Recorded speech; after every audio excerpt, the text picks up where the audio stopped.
who had invested pretty heavily in Mexico. They're really worried that their plant's going to get nationalized down there.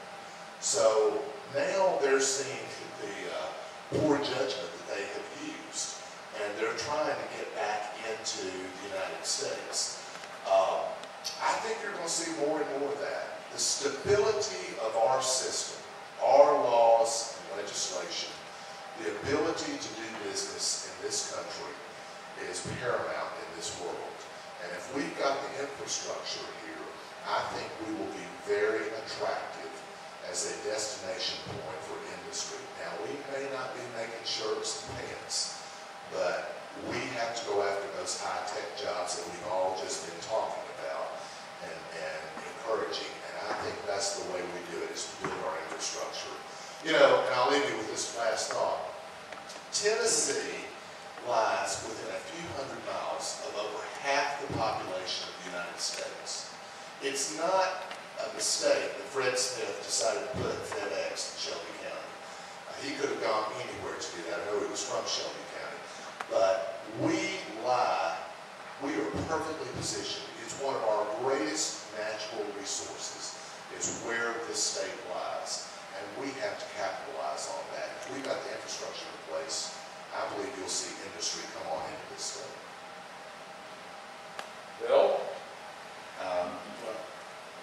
Something that Mr. McWhirter said caught my attention. That is the possibility of an American company in Mexico being nationalized and how that's a higher risk factor. Actually, American corporations have a subsidy to move overseas because the federal government created the Overseas Private Investment Corporation, OPIC, which provides federal government insurance to subsidize investing overseas, so that if your company or plant is nationalized or negatively affected by a foreign government, that you are completely protected by insurance supplied by the U.S. federal taxpayer. So we subsidize companies moving overseas by giving them insurance in case they are nationalized. So they really don't face any loss if their company is nationalized, because the U.S. taxpayer will compensate them.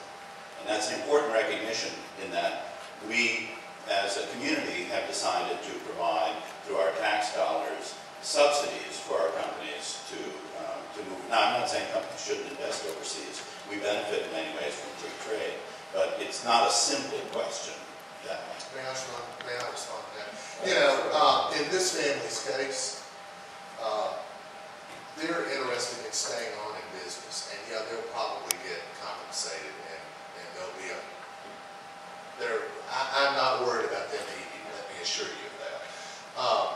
But they want to go on in business, and this is very disruptive to them, because if this plant gets nationalized down there, then it just completely messes up their production, their ability to service their customers. I mean, they got to start over again. They may get compensated, but it's not a good deal for them. And they have understood that this was not a wise investment on their part. That they would have been much better off in the United States, where they've got our legal system in place to protect their rights. So, you know, I hear you, and I know what you're saying. And as far as that goes, I really would hope that we would not protect those companies that invest overseas. There's nothing I can do about that as governor except work with our congressional delegation. And I think that's something that should be voiced, and I hope you would talk to our congressional delegation about those kind of issues and make sure that they're aware of that, because that's not right. I mean, we never need to be subsidizing the idea of putting jobs overseas. Another question? Yeah, one more. My name is Bob Cooper. I'm a CWA Local 3808 National. My question piggybacks the conversation here. It's going to be a foreign trade type afternoon, I guess. But I understand that a major role for our current governor and for our next governor is to try to bring businesses and jobs into this state. Something that I find troubling is it seems like we're mortgaging the farm. We're giving away, you know, everything to try to get them to come here. And it's almost like you know, it's a bid war between states to try to get industry to come here. It's very important that they come, and if we have to do some incentives.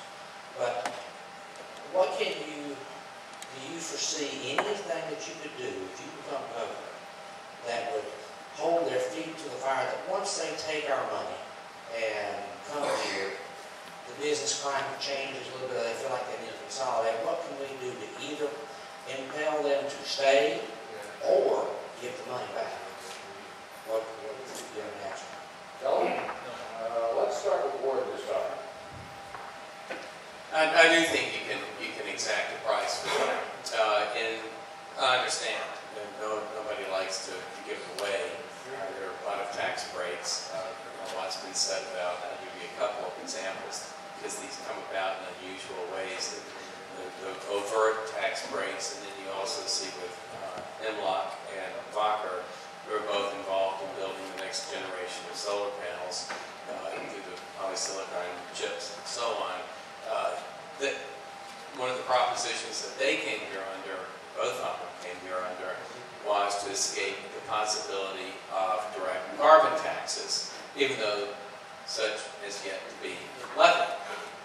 But that's a situation where we have made a proposition as a state without even knowing the cost of it, the potential cost, and how many of those deals would we do down the road. Now, I would like to see something where we continue to emulate the proposition that we have seen between these companies and the local schools, the Chattanooga State, Austin Peay, where they put in programs where there are jobs at the end of going through a program at Austin Peay or Chattanooga State, and really have them become a formal party to a partnership, and then have more businesses that we recruit to this state and more businesses that are here become part of that, and they have a vested interest in seeing that through. Communities have a vested interest in seeing that through. Because in the end, you'll hear this from me over and over, it really is going to come down to education in order for us to achieve all the dreams that we have in all of our individual interests and collective interests. Mike?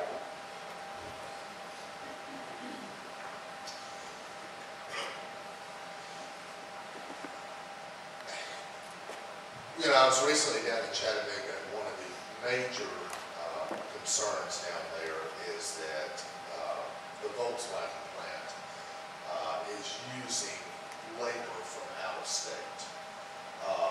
One of the things I think we need to make sure that we do as we try to recruit industry into this state is make it very clear that we want them and will help them find employees in the state of Tennessee. I am delighted that Volkswagen is going into Chattanooga. That's great for that community.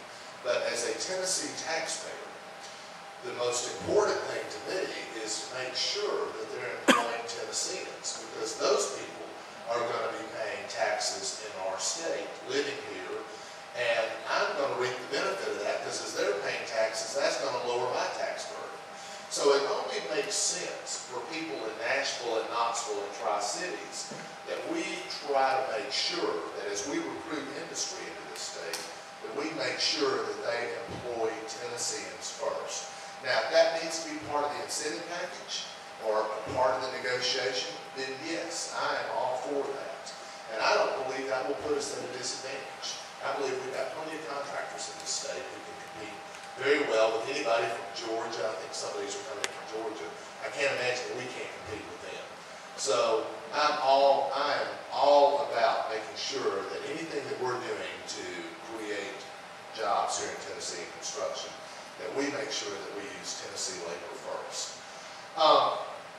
I also want to just say that I think it's fine to use these tax incentives to recruit industry into Tennessee. I've seen what happened with Nissan years ago as they got